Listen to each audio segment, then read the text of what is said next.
right. Yeah, let's just jump straight into it. Let's jump into it. Yeah, so I know we talk about a lot of the dating market, how it's changed, over the years. And so what have you been experiencing when you are trying to date someone, or if you're online dating versus IRL dating? How's the overall experience been? Yeah, I think it's quite unique nowadays because post-COVID, I've noticed that there's a trend of the apps becoming more Right. the scene for the dating market. Before, in the past, you would meet a friend of a friend, you'll meet somebody at church, you'll meet somebody at an event. But nowadays, because of COVID, because of the digital market space, and Instagram and the rise of match acquiring a bunch of these dating app companies, they've done a great job making those acquisitions. Yeah. And I've noticed that now more than ever, the digital market piece of dating is extra important. So for instance, if I were to go and meet somebody new, they would instantly ask me for my Instagram rather than say my number or anything like that. It's like a quick resume for them to review something about your life, something about you. And so I think one thing that is missed, especially amongst the male population, is that having a good Instagram, especially if you're in the dating pool. Yeah, that's true. Do you think amongst the different dating apps like Hinge and Bumble, do you find one that is more, I guess, that you find to have the most success, or how do you differentiate between the apps that are used? I think the word success is going to be a little bit subjective. I know some people like using, Bumble or Tinder or things like that. A few of our friends, they use Bumble and they do somewhat well. Yeah. I think for myself, because of my personality and the way I like describing myself on a profile and the UI, I actually like Hinge a lot. Okay. I think the way that it could portray myself in the best light is Hinge. Yeah. So in terms of like just dating in general, I know that you had mentioned before that the dinner date being the first date and, kind of in that courting manner has really, I guess, is not, I guess it's a little bit different now. Would you say that it's not so traditional anymore? And would you suggest that guys kind of start dating, or their first date should be outside of that? Or what's your kind of... It would be hard because I'm still doing a lot of self-discovery. And I think for myself, I can't say I'm a dating guru or anything like that. I'm nowhere near that. I'm far from that. Yeah. But I would say something along the lines of doing an activity that you enjoy so that you don't feel, I guess, like you got used or anything like that after a date. So it's something that you would do with your friends. Yeah. Whether it be, go bowling, play pool, something active. I like active activities. When it comes to dinner, it could come off somewhat formal right away. Yeah. For me, it's all about how do I get to know this person? How do we do something fun? My lifestyle is very fun, competitive. Yeah. So something like a bowling, pool, or top golf, that kind of stuff is very natural for me because, well, you and I are somewhat good at golf. So it's a chance for us to show off and then also educate and teach somebody that may or may not be good at top golf. And so using our strengths in a fun, playful manner. Yeah. But I will say, kind of taking a shift in the conversation, is I've heard, and I don't know if you hear from your friends as well, but from my friends, I've heard a lot of guys, they go on these dinner dates, they do something a little bit more on the pricier side, like LA, for instance. I heard a lot of guys treat women well, go omakase, steakhouse right away. Yeah. NorCal guys are the cheaper guys, right? The Splendid daddies, right? What Jay would say is they would say coffee, boba, or something very lighthearted and very something friendly. So I think finding something in between is going to be important. Just knowing who your audience is. So like if you know and you ask somebody, like if I was matched with a lady and she said, oh, I don't like coffee, I don't like tea, then I obviously wouldn't choose that as a first date. So using some critical thinking skills. However, for you ladies out there, I will say if a guy ever goes on a first or second or whatever date with you and says, what do you bring to the table? I think that's an automatic red flag. leave the premises immediately, I would say. Because you should be internally thinking about that, but both parties are thinking about that, and that's why you're dating, right? Yeah. Like, is this person a value in my life? Can this person be a partner, or can this person be a friend? You don't know. That's the whole point of dating, right? Yeah. So I would say those kind of guys you just want to watch out for, because they feel like they have some type of entitlement or some type of advantageous, I don't know, perspective that they're bringing to the table. But most of those guys, they don't bring a lot to the table. And I don't know why they're projecting their insecurities on somebody else. Right. That's probably one of my pet peeves that I hear from female friends that say, oh, you know, these guys, I go on these dates and say, what do I bring to the table? It's like, well, first of all, do they even work out? Do they even look good? I'm pretty sure that they don't even maximize themselves. What do they bring to the table? Yeah. So I think that's a person that's a really secure man who has his things on point, understands how to be, you know, a good partner. Yeah. They don't have to either ask for that or display it right away. For instance, I think about it very much as a business partnership too. Yeah. It doesn't have to be exactly that. But if I'm going to a VC, you're a VC firm, I'm a startup company.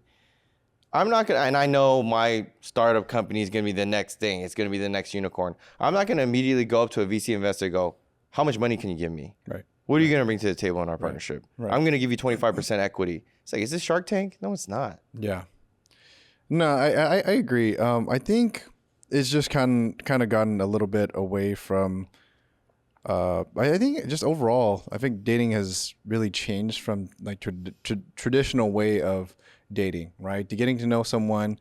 And I'm a firm believer that dating should happen for the solution or the end point being whether, you know, we're compatible or not, right? I feel like nowadays it could be for the wrong reason. It could be, you know, different reasons of why people go on dates, but I don't think that a lot of people are kind of looking for that long term, you know, ending up in marriage, like, or it seems like that's less of what they come into the date thinking, right? Mm-hmm. It's more like, okay, like let's just see where this goes. But I don't know if either side has like that end goal of being like, oh, I want this to turn into a long term relationship. What do you think? I would have to respectfully debate that topic because the thing is, I think more women tend to have in their profile that they're looking for something more long term. If you look at their profile, they say I want long term, and then some women are actually honest. They're like, well, I'm just figuring out my dating goals. But majority of the time, it's long term, short term, too long term, or something like that. Yeah. Guys are always saying long term to kind of bait and switch. From my perspective, I don't have a lot of data, but I would say from what I've seen. Yeah. So with that in mind, you're right into saying the reality is people are still trying to figure things out. But I think a lot of people are selling themselves as they're looking for something long term most of the time, maybe 70-75% of the time. Yeah. So it's hard to say because I've been on dates where girls were right away, I'm looking for something long term. Yeah. And I'm like, yeah, that's cool. I appreciate that you're looking for something long term. But first, can we even be friends? Right. Like, are we going to even get through this bowling date before we even talk about long term? So I think taking a less serious perspective on it. Yeah, I know people are like, you're wasting my time, this and that. But it's a bigger waste of time to be in a relationship with somebody that you barely even know and you fall in love with the wrong person. Yeah. I'm a testament to that. I was in a 6-year relationship and I didn't do a lot of self-discovery on myself. Yeah. Yeah. And I think one thing that a lot of people don't understand going into a relationship is, I feel like, personally speaking, from my experience, relationships typically become the most successful the more selfless you are, right? I think you have to, I know this is kind of going more like as you get to know the person and as you want to kind of pursue a long-term relationship, it's very easy to become selfish and say, okay, how can this person fit my needs and everything, my agenda, right. You know? And that's probably why a lot of like celebrity relationships or, like when you think about just Hollywood in general, a lot of relationships don't work out because they see themselves as the most important person in that relationship. Where I think that if you want a successful long-term relationship, you really have to practice your selflessness, sacrifice, and the other person should be doing the same as well, right? And I think that's how you end up in a very successful long-term relationship. But kind of going back to finding that person is hard because naturally I think you just want to say, oh, how does this person going to fit my schedule and all that I got going on, and how are they going to fit as a puzzle piece into my story, you know? Right. Yeah. And I think it's kind of, you're gambling as you're dating, because if you give too much to somebody and they take everything away, then you feel like you got screwed over. But if you give too little to somebody, they don't know exactly who you are. So it gets this kind of weird push and pull. Yeah. However, I do personally think the most successful relationships that I would say I would want to be in is something like a David or Victoria Beckham type situation. Power couple. They both look great. They're perceived as a great couple. They love each other to the nth degree. Yeah. I think that's a, great goal to have. And I think you and your wife has something very similar to that. And also with it being, of Christian faith. And so that's very, very important, very rare to see, I would say, nowadays. And so I think you would have a better perspective on a long-term relationship. And so what would you advise to a guy who's looking for something more long-term, and, you have a very pretty girlfriend or to-be wife, right? Like, how do you make those decisions and decide, okay, this is the person I'm going to be there for no matter what? Yeah.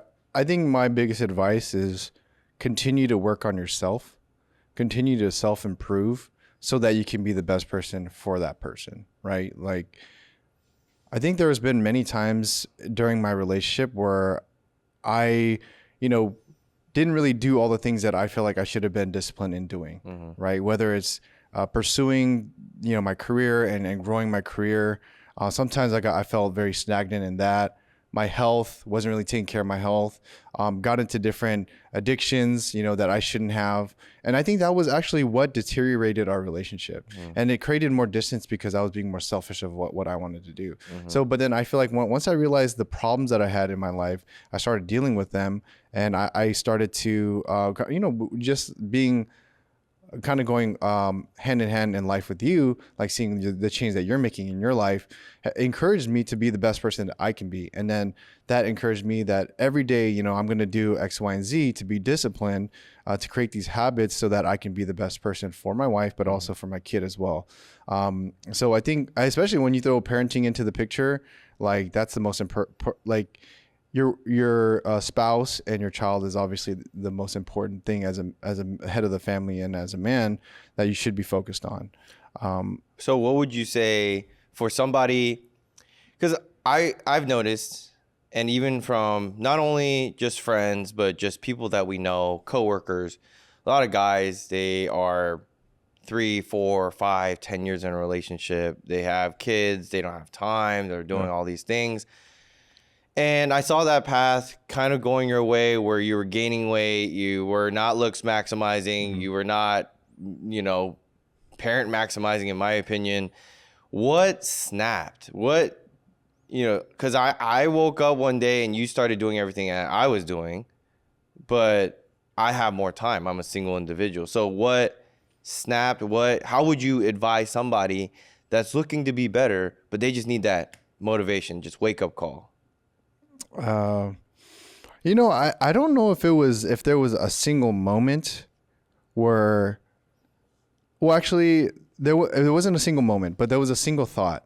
And the thought is, if I don't do it, someone else is going to do it. And we talked about that before. We've had that discussion. Like, there was a point where I was just really lost and, just had so many things that I was dealing with on my own in my personal life that I was kind of not doing my responsibilities. And I feel like when you said, if you don't do it, someone else is going to do it for you. I mean, even if that doesn't mean another man who's going to take care of my wife and child, that thought scared me like crazy, because it's like, dude, like as a man, like that's basically, you're stripping away everything that I identify as, and also just like what I find the most pride in, or, I guess the most pride in and something that represents me. So when I think about someone else stepping in to do that because I couldn't do that, that was like one of my biggest fears. But not only another man, but also maybe someone like my father-in-law having to step in. Like it just, any other man coming into my family and taking care of it, it was like, no, I'm not going to do that. Like I just couldn't overcome that thought. And then I said, okay, I got to snap out of it.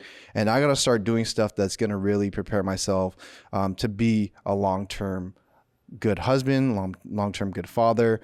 So that's where I was like, okay, let's boil down to what I want to accomplish. Well, okay, first I want to be a better husband. Okay. So if I want to do that, what do I need to do? Right. So obviously, finding the time to dedicate with me and my wife, whether we go on dates or like really set aside that time, whether it's going to church together, listening to sermons, or do things that are really just between us two, like prayer or whatever it may be. That's going to grow our relationship. Even just dedicating time after our day to say, hey, instead of being on our phones, let's have a conversation. How was your day? What do you experience through the day? And I just want to hear about it. And then, so that was like one of the things was creating time for my wife. And then second was like creating time for my kid. So I'm like, okay, I know that, she sleeps at this time. So then I have to be available in certain hours so I can spend time with her and really dedicate that time. So with that, I have to go kind of now on the macro level, how do I plan out my day? Right. So that's why I have to go gym in the morning because that is the only time that both my wife and my kid is sleeping. So I have time to actually go take care of my body. And I really am a true believer that health is wealth, right? Like you can do all these things and then, you have all the money in the world, but if you're sick and you're not keeping yourself healthy, that's what really, I don't think that has any value, true value, right? So that's kind of what snapped in my head. But I think really just the thought of someone coming in and like me just failing as a parent, failing as a husband is what really scared me and kind of kicked me into shape. But I also want to turn that question on you because I think there was a point in your relationship. You said, 6 years in a relationship and you were, we were both overweight, so I can say that, we weren't doing the best in terms of our mental health, our physical health, spiritual health. And then I think after that relationship ended, I think you kind of went on like a monster mode, where you're just like, I want to really challenge myself to be the most successful I can in life. And it doesn't mean just career wise, but every aspect of your life, 360. So what made you snap into going into that path? Yeah, I would have to say, one thing that I left in my relationship was being a liar. I deaded that with the relationship that ended. And I said, whatever I'm going to do, I'm going to do. If I fail, I'm going to pick myself back up and I'm going to do it. So the first thing I said I was going to do is get in shape. Yeah. And I didn't know. I truly did not know I would be the body fat percentage level that I'm at. I didn't really have this picture of me of where I was going to go. I was like, I'll probably lose 10 pounds, 20 pounds, probably do something cool with it. Maybe I'll get a six pack, maybe not, but I need to start somewhere. And so when it started on my health journey, I started thinking about, I want to mimic as much millionaires, billionaires as much as possible. What are some small habits that they are doing? One thing I know for sure, that all successful people that I've noticed at my company, adjacent companies, anybody, all the C-level people, they're getting up at 4:30, 5 in the morning, and they're working out. Yeah. And I'm like, well, maybe I'll start with that because they're doing something right, and I'm not doing something right because I'm always working out in the evening and so packed. I don't have time to do this, that. And also work gets in the way, right? So when you stress about work, there's just different things that interrupt your own time. And so I started with morning workouts. So let's discipline myself to do these 5, 6 a.m. workouts. More often than not, you will not be interrupted during those times. And then as I'm creating that schedule and mimicking more millionaire mindsets or billionaire mindsets, I'm also thinking differently. So I also read, I believe it's the Almanac of Ravikant, where he said that every hour you should operate as if it's $10,000 an hour rate. And he said that eventually in his time, when he thought that way, all the small decisions he made eventually led to the point where he was making about that much or greater. So if you learn how to make those decision patterns now, you'll learn how to operate that kind of wage once you make that kind of money. Yeah. So those are smaller habits that I've picked up. And like the biggest, I would say, personal achievement that I would say that God has helped me through was giving up gambling. I woke up one day, I said, God, I'm done gambling. And if I'm done gambling, you got to do me a solid. Like, you got to take care of me financially. You got to it's not like we did a contract, but it was my submission of faith. It was saying that I'd rather bet on you than all the statistics and all the numbers that I know about gambling, stock trading, all that. So that form of submission has really woke my mind up. And then also, I think what most people, especially individuals that gamble or individuals that want fast money, don't really understand is all the little lessons you learn from working hard. Yeah. Right. Like all the micro lessons that you learn from building yourself up as a man from ground zero, and maybe myself ground negative, it's just irreplaceable, because then I could teach mindset to other people. Yeah. They don't understand. Others might not understand where that fire comes from. But if you have got yourself out of negative and then you became positive, that's very, very little people in this world could overcome something like that. Yeah. And you could train and help other people doing that. So I would say, I mean, a long-winded answer, but long story short is reverse engineering. Where do I want to be? And how do I take that to the micro level and follow that behavior as if I'm faking it to making it? Eventually, I'll make it. Yeah. Yeah. I think you said something that was very interesting, and I think it applies to a lot of guys these days, is especially with when you're thinking about gambling. I feel like that's becoming more of a pandemic in some sense. I think a lot more people are doing it. It's becoming a lot more accessible as you're looking at, like, I started realizing it more, but once you look at every sports program, every channel, ESPN, whether you're watching any sport, there's always like the betting lines and things like that. And I think that's what's prompting more people to get in. But I also feel like some people, it's very innocent, you know, a couple of dollars here and there, but then there's also a very dark side that a lot of people don't see. One thing that I've experienced and I've come to the realization is that especially with gambling, that's one of the addictions that you don't see from the exterior, right? I mean, you can, if you know someone, you know, if you know that person gambles and like you can see them, like, oh, if they lost a bet or something, you can see it on their face. But generally speaking, to the public, you can have lost, you know, $5,000-$10,000 bet and still function as a human being, right? So I guess my question to you is, you know, having been, I mean, both of us been on the dark side of gambling, like, I know that you shared some lessons, but what would you say is like the greatest lesson that you learned from that experience, that whole experience? Well, first and foremost, having faith, right? I'm deciding every single day that I don't make a bet, or if I'm tempted to make a bet, I would give it to the church. I'll give it to God. You know, I would just say, I bet on you.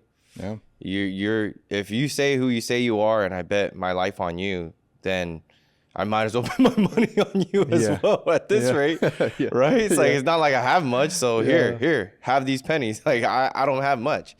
I think another lesson that I did learn was financial discipline. Yeah.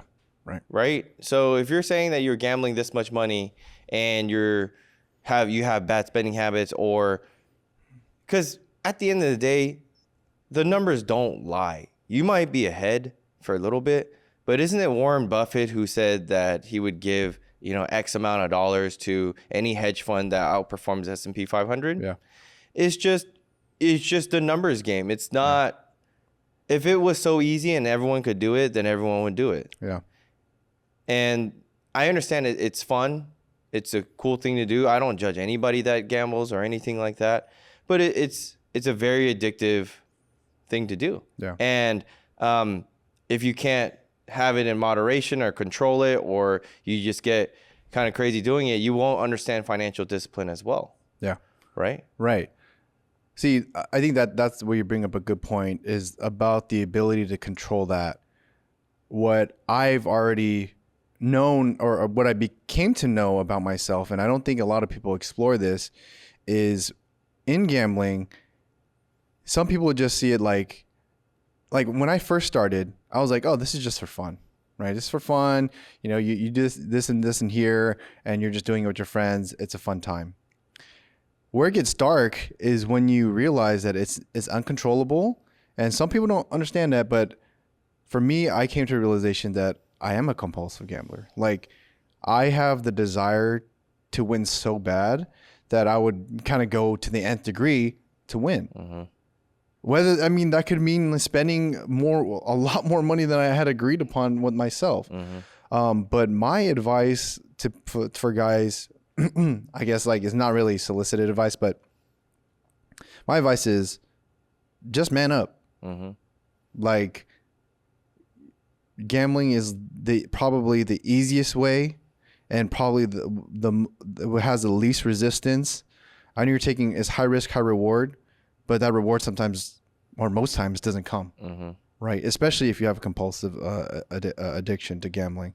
But I say man up because that's why I was gambling, because I wanted the fast way. I wanted the easy way. Mm-hmm. And I didn't want to work with my two hands. You know, like I was like, okay, well, I'm going to do my, daily job, but then this is going to be a side thing. It's a side hustle. But then again, like if you're in this, whatever this side hustle is, if it's taking 99% of your brain, 99% of who you are, and consuming you, you're going to start losing every other part of your life. That's what you don't realize, is that it becomes a bigger thing. You start losing your patience. You start losing your attention to other aspects of your life, like family, your job. Like it becomes a real thing once it becomes compulsive addiction. So yeah, and with that said, how many days, I know you're keeping track, how long have you been sober gambling? I've been, I think right now it's about 65 days. I actually gave it up because I went to a retreat, and I did some soul searching, and I decided, had a really honest conversation with God. And I said, hey, God, like, if you want me to give this up, and I was like one of the guys who thought, like, I could never do this. I can never stop. Like, it's every hour, every minute of my day, I'm thinking about it. Right. So for me, I was like, it's either, this is how my mentor put it. And this is someone who's gone through the whole process and has lost everything. He keeps telling me every time I see him, you don't have to lose everything for you to get better. Because that's what it took a lot of people. It's not only financially, not them having to sell their house, having to, consolidate and go through all this like credit issues for you to live a good life. Like, you can do it. I had someone that I knew, another person who I knew, and he went through the same thing, and he actually had to go through a health issue. And so he's like, you don't want to lose your health because of this too. So I think for me, kind of going back to when I fully gave it up, I just told God, like, hey, I'm going to fully entrust you for my life and what you want to provide for me. And I don't need this other thing, and I think it's hard. It's still an addiction. I can't say that, for the next 20 years, I won't do it. But I can tell you, like, it's one day at a time. I can promise you that in the next 1 minute, 2 minutes, like, I will try. Then hopefully those minutes will turn to hours, will turn to days. And now I'm at, 65 days. So I think for someone who, like, literally, I vocally told myself, there's never been a point in my life where I was like, I can't do something, because I've always felt like, even like Navy SEAL training, okay, maybe if I like pushed myself enough, like maybe I could get through butts, like something like that. But then, like, this was a point where I was like, I don't think I can do it. Like, I just can't, but then I think having that conversation with God, and him audibly saying, like, to me, like, don't worry about it. Like, I will take care of you. And the crazy thing is, like, there's other, like, I think of other areas of my life where he has been really faithful, you know, and it's like, wow, because I give this up to him, like, he's been honoring his word too. So I think for me, like, that's what keeps me going every day. It's like, you know, I can fully trust that he's going to take care of me. And that's what really helped me relieve that. Yeah. And I think just being the sibling watching all this go down. I mean, I was addicted myself, and I stopped May 28th of 2023. I don't know how many days that is, but it's a long time. And I think the biggest thing about it is watching someone who you love sabotage themselves. Yeah. I think that was probably one of the hardest things, just watching our friends whenever they're continuously gambling. I think it's just hard because you can't do anything about it. Yeah. But it's funny that God's very sequential too, because I was praying. I still pray for you every day about your gambling, right? I mean, it's not all of a sudden we have a break and all that. So we're still fighting every day. But I think what's interesting was I was eating Chipotle one day, my, chunky self. I love Chipotle, by the way. But I was eating Chipotle one day, and my heart was just unrested. And I was like, I don't know. I want to scream at my brother to stop gambling. I'm like, he's going to lose his relationship. He's going to lose his kid. I'm never going to see Jasmine again. And I love her to death. Like, I was freaking out. And God said the same thing to me. He was like, hey, I got it. I'm like, and I was in the middle of my food. I was like, you got it? Like, you're kind of ruining my appetite right now because I'm hungry. And Yeah. He was like, no, I got it. And then ever since then, I never really questioned God. And it took a while. I think it was like maybe 3 months before you said you were going to fully give it up. And it's crazy to me that I even forget those moments that God has told me, So I would say encourage siblings, family members who are praying for or are caring about, someone that they care and love that are going through addictions. It doesn't have to be gambling. It could be alcohol or whatever. Is that, if you are of Christian faith and you want to take that route, just knowing that God's there, just knowing that there's a path and there is light at the end of the tunnel. I'm watching it with my own eyes. And I didn't, high key, or I guess low key, I honestly think you couldn't have quit. I was like, the fact that you're 65 days sober is crazy to me. Yeah. Because I feel like we're still talking about it daily, and I'm like, oh, it's only been 3 da's, 4 days, right? It's like, oh yeah, it's only been 2 days. Now we're at 65. I'm like, wow, that is what, 1/6 of a year? That is crazy. So yeah, I'm super proud of you, man. Thank you, man. No, I mean, I wouldn't say the same for you. Like, I think you showed me that it is possible, that there's a way to overcome this addiction that took over my life, and I think, I think you're right. I think prayer, and checking in on the people, like, I think it's very easy as an addict to distance yourself from family, from friends. Like, I think that's where it's strange. Like, that's where I felt the most comfortable, like when I was in the zone, I was locked in, like, I'm in my place where I'm like, I'm just watching this game roll out, and I want something spectacular to happen. And I would be on family trips in like the separate bedroom, like telling my wife and my family, like, hey, like, I'm just gonna like just chill, hang out, like watch Netflix. But I'm like just locked in on a game. I got a couple thousand on it or something, And it's just like it's so bad. Like, think about those times and then my wife has really high EQ, so she knows like what's going on. But like I think about those days that added up for me and how many times that I did that. It really is sad because that's how many times.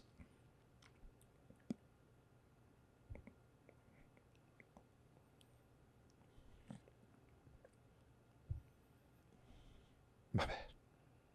No, you're good. Take your time.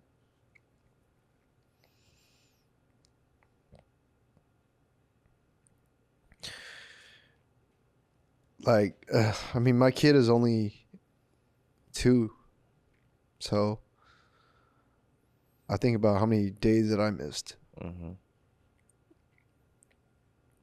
But what's crazy is like, I don't know. I feel like some parts of like gambling, like, and also just the addiction in general, I think about like the psychological effects. And I think about how like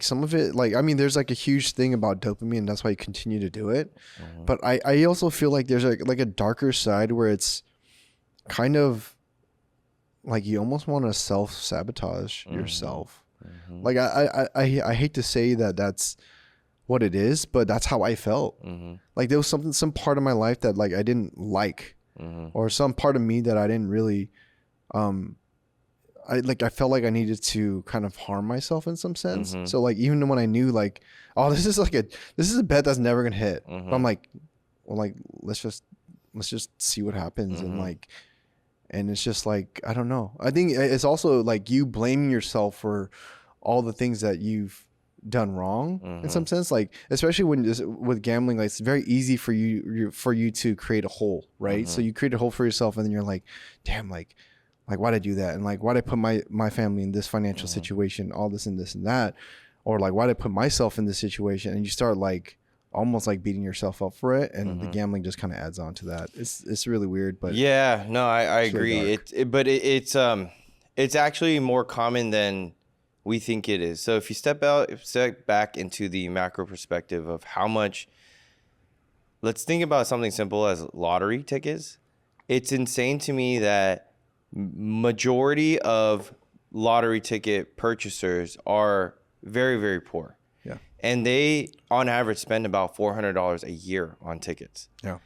It's the fallacy that you're so far from where you want to be that spending just a little bit more every single day is not going to put you in a worse position. But technically, it does put you in a worse position because you're spending. So let's say your average income is $10,000 a year. Yeah. You're spending $400. That's a decent percentage of what your actual annual income is on lottery tickets, right? And then what I don't even know the probability is terrible. It's like 1 out of, I don't know, I'm gonna ballpark like 700,000 or something. Like, no, it has to be worse than that. Something ridiculous, right? And so I would just say, the biggest wake up call when it comes to gambling is understanding that you're not getting out. Just accepting it. Like you're not going to make it back immediately. I truly believe over time with compounded interest, proper saving, proper financial discipline, you will make it back. Yeah. But it's not going to happen through gambling. The odds are against you. Why in the world, in a business perspective, would a gambling company put the odds against their favor? Yeah. Like logically. Yeah. They would all be out of business. Yeah. And also the one thing that you don't see about the whole business is like you might like that's the thing, like it's very easy to get tempted to gamble, especially when you see people winning big and you see these once in a lifetime wins, but also you don't know the whole story, right? You don't know that they actually spent $500,000 and that 100K that they won is just like they got 20% back. Yeah, exactly. Like I think that's what a lot of people don't see, and I hope that people do start seeing that and understanding that it's not just all wins. The people only post their wins, but you don't know their losses. Yeah. And with that said, I actually want to pivot towards how are you spending your time, right? Yeah. Like how do you, so now we talked about this dark hole. Now how do you get out of it? How do you get out of this hole? So one, I would hope you stop the bleeding. So you stop the gambling, right? Yeah. But the second thing is, some people revert to like video games or other things. And I know our friends or some individuals would kind of tease us, say, oh, how come you don't play video games anymore? Or how come, are you too cool for video games? From my first podcast, I talked about it. But let's logically think about whether you're watching a sports game, whether you're doing playing video games. How are you spending your time? Let's break it down. I've done the numbers in my head over and over. You spend 1 hour. I'll use video game as a great example. 1 hour playing video games every single day, 7 days a week, 4 weeks in a month, and then you multiply that by 12, right? So 7x, 4x, 12, 336. That's 336 hours that you spend playing video games. Now, let's say your hourly wage is $30 an hour. That's $10,000 if your annual salary is $62,400.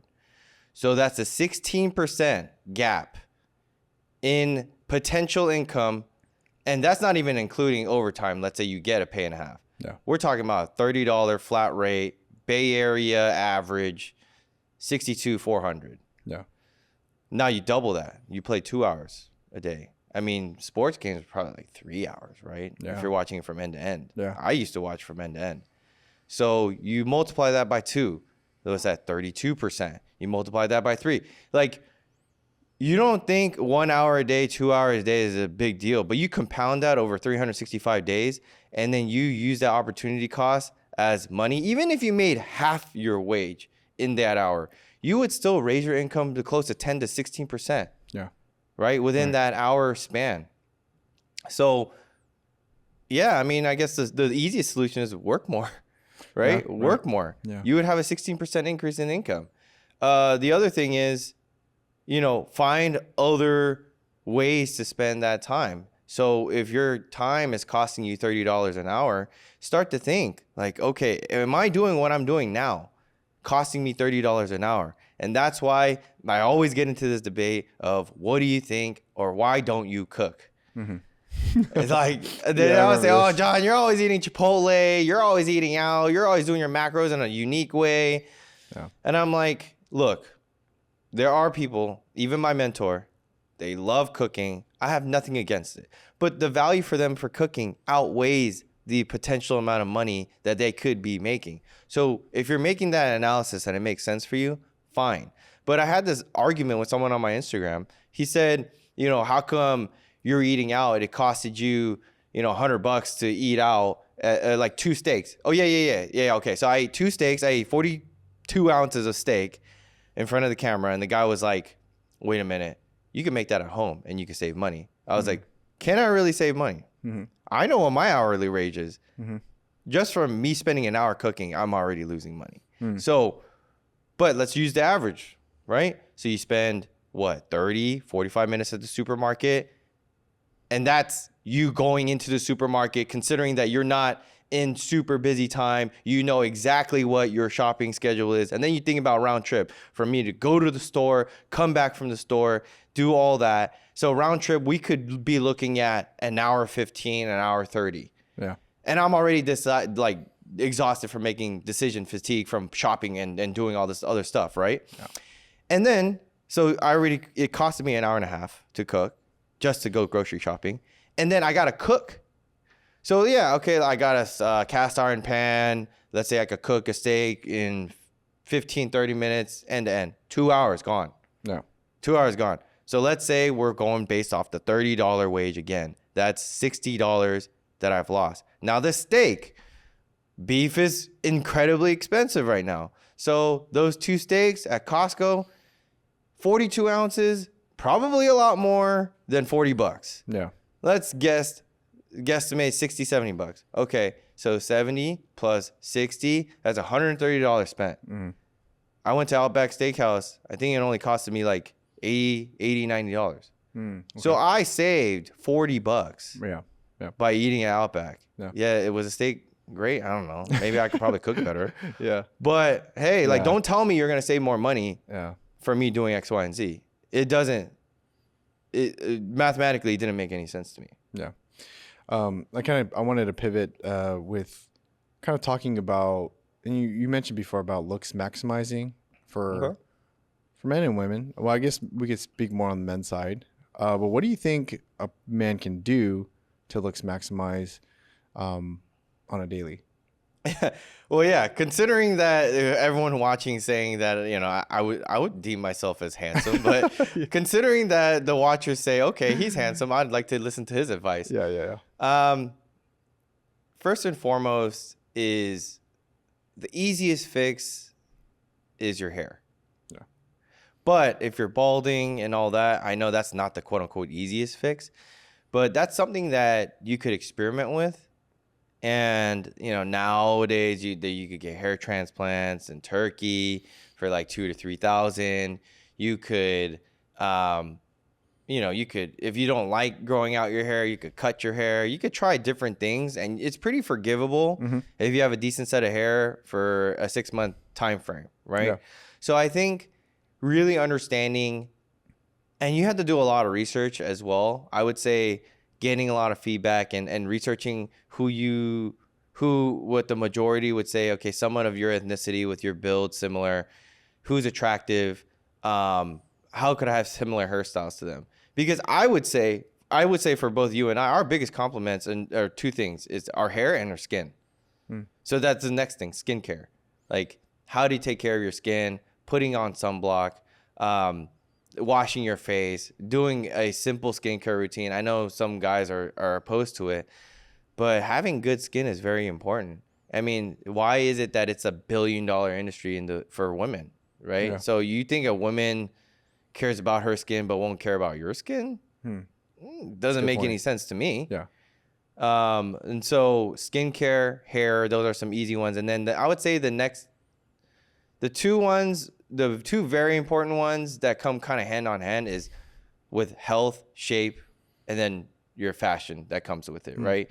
Because your fashion is limited based on your physique, I would say. So if you're out of shape, get in shape.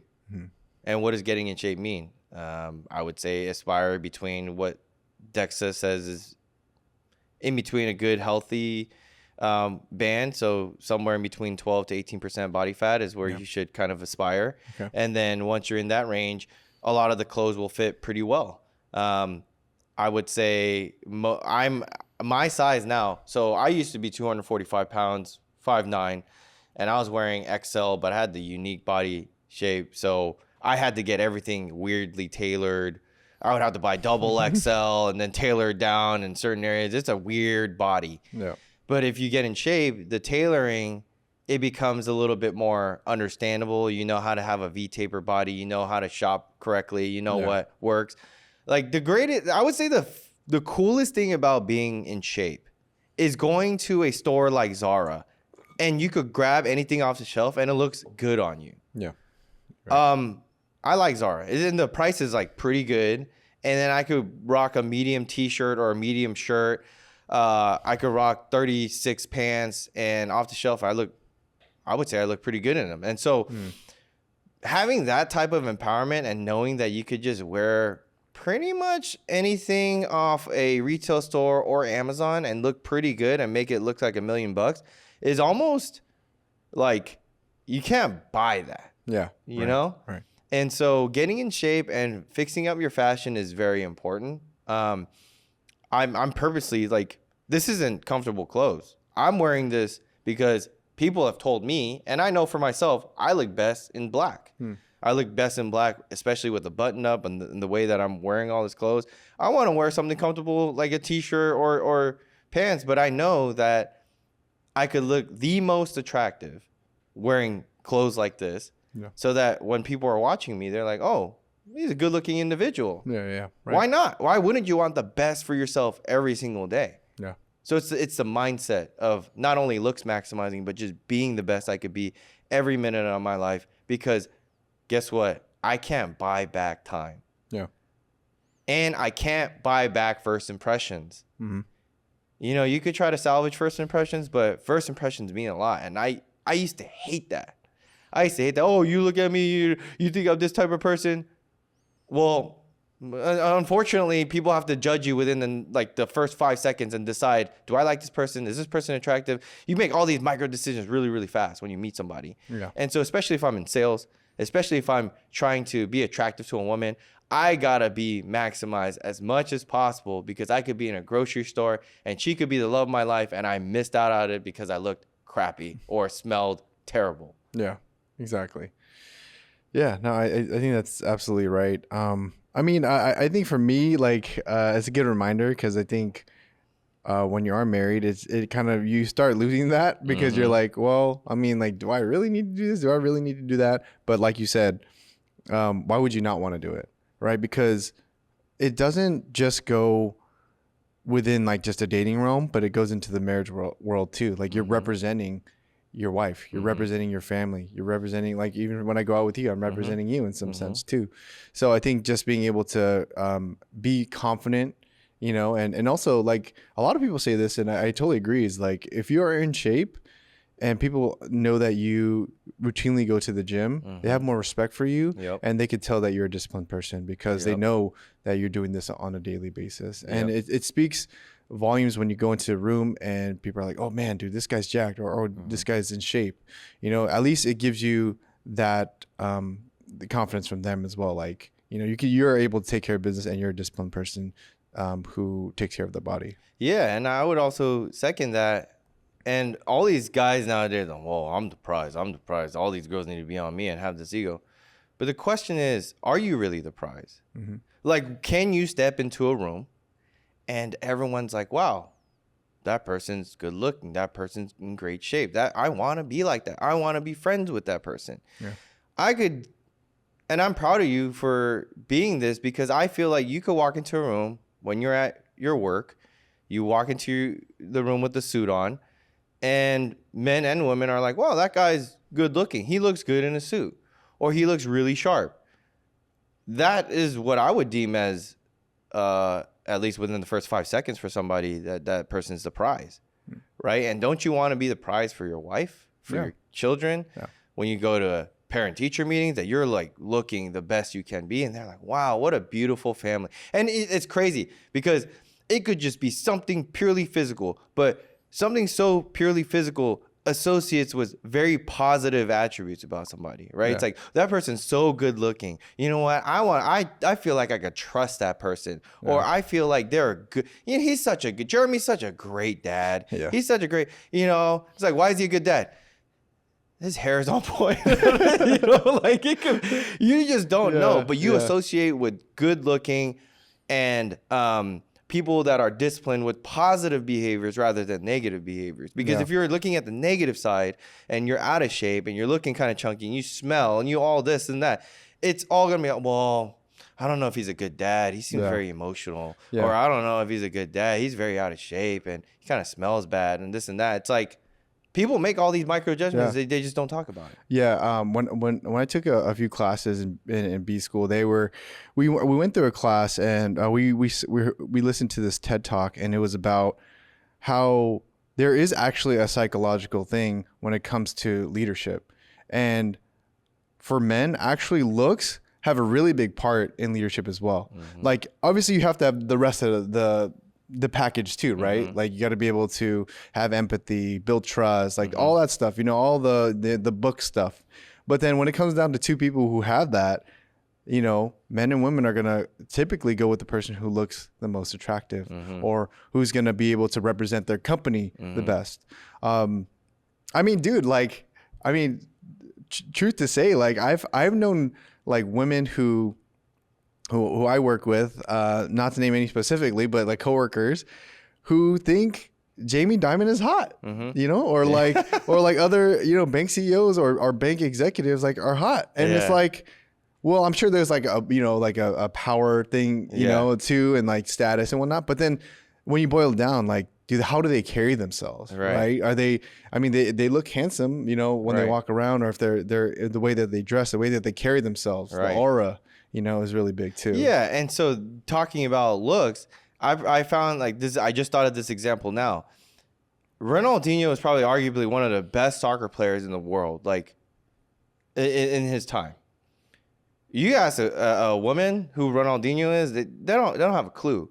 You ask them Cristiano Ronaldo or Lionel Messi, well, all of a sudden they know who they are, right? Yeah. Like, I'm not like saying, oh, Ronaldinho's not good looking, but he could do a lot to improve his looks for the money he has, right? And so I'm just saying that physical appearance does matter. Sure. All right. Yeah. And then like the current trend right now is the German guy in track and field. I think he's raised his not only sexual market value, but just his ability to market for his country and market for himself and make himself a successful business person just from taking care of himself and being the best at what he could be. He's doing both. Yeah. So now there's going to be sponsorships. There's going to be tons of money coming his way. I mean, I guess, you know, a lot of the women like him and they'll start following him, and then, you know, they'll push for his marketing campaigns or whatever it may be. Yeah. But it's just, why not pursue your purpose and also be your best self doing it and looking the best doing it? Yeah. I mean, it all just boils down to your brand, right? Like, why wouldn't you want to fully maximize your brand?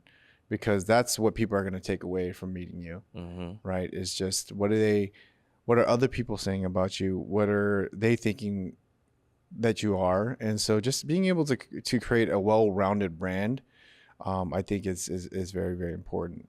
Yeah, and I would just speak to my own, you know, testament for that. I was very chubby, right, at 245, 5'9". Nobody saw me anything more than this funny guy. Like, I was pigeonholed into this funny character that could act like an Asian mom, and that was it for me. Yeah. Now, I mean, I could still be funny. I haven't done it a lot. I could still be the funny Asian mom if I wanted to. Yeah. But I'm exploring different things that people actually want from me. So, you know, I've done a small partnership with Built, right? Being a clothing model was something that I never thought I would do. Yeah. I'm pretty sure you'd probably be like, what? Like, if you talked to me at May 2023 last year, you'd be like, what? You got sponsored by who? How? Yeah. Right? And not only is it clothing and fashion, but the ability to even take good pictures. If you see my Instagram, the biggest compliments I get was, oh, did you hire a photographer? Wow, they did a great job taking pictures. But me and him had to build chemistry. We had to do multiple photo shoots to build this chemistry and work hard at having these pictures. But having very aesthetic, good-looking pictures, going back to, you know, our first topic of having a good Instagram, is marketing myself as a very powerful, unique brand. Yeah. Now, not only can I be funny, I could be charming, charismatic, this pseudo sports model, clothing model, right? And as I continue to build on myself, more opportunities come for me, more marketable opportunities come for me, right? Like, I literally had my company HR reach out to me this weekend, Slack channel me and said, hey, can you sign this DocuSign? Because we're doing this life at our company LinkedIn page, and we have some great photos of you. Like, that's great. That would have never happened to me if I was where I was last year. Yeah. I promise you. But they're like, oh, you know, he's a good looking Asian American guy, and you know, we're an Asian company, and it might make us look pretty good. You know, he wears good suits. Yeah. I don't know what they're thinking, but hey, I'm now the brand and face of a company that I'm just simply working for. Yeah. Right. So with that said, I know we have to wrap up. Any last words that you want to tell our audience? Well, I don't have anything specific, but I hope that anything that you get out of this podcast, or if there's one thing that you get out of it, is, you know, just continue to build upon yourself, build your confidence, build your every aspect of your life, not just one. Try to be as balanced and as well disciplined in all areas of your life. Look at your life in a 360. And I think for me, that has helped a lot, especially when I think about my relationships with my wife, my kid, even with work, just being able to, and even my spiritual life, just balancing everything to be the best I can be, I think has helped me truly, just like mentally, spiritually, physically. So I would say that's one thing that if you get anything out of it, just try to do your best in all that you do. I would want to wrap up with, you know, if you feel like you need someone to talk to, you need help, you could just DM us. Yeah. I mean, we read through our DMs. We may not be like, hey, your best friend overnight, but there are people that care and there are people that want to help. Yeah. And if this is a topic that you want to speak to somebody about, I mean, we may not be ultimately your best resource, but we are a resource. So I would say don't hesitate to reach out to us. And hopefully everything that you've learned here or just digested, it was helpful for you. And, you know, with that, as you support us, we could continue to make content like this. So we want, you know, people to get better and we want to help people, but it also takes a village. Yeah. Just want to add one more thing to that and add on to what John said is don't be afraid to get help. I think there's a lot of people who let pride get in the way, and I don't think that should be the proper way to better yourself. I think if you really need help, and you try to maximize all the resources you have, whether it's family or just talking to a counselor, get all the help that you can, because it's really going to be, I think it really will boil down to life or death. So just do all that you can to get help if you need it. All right. And that's a wrap. All right.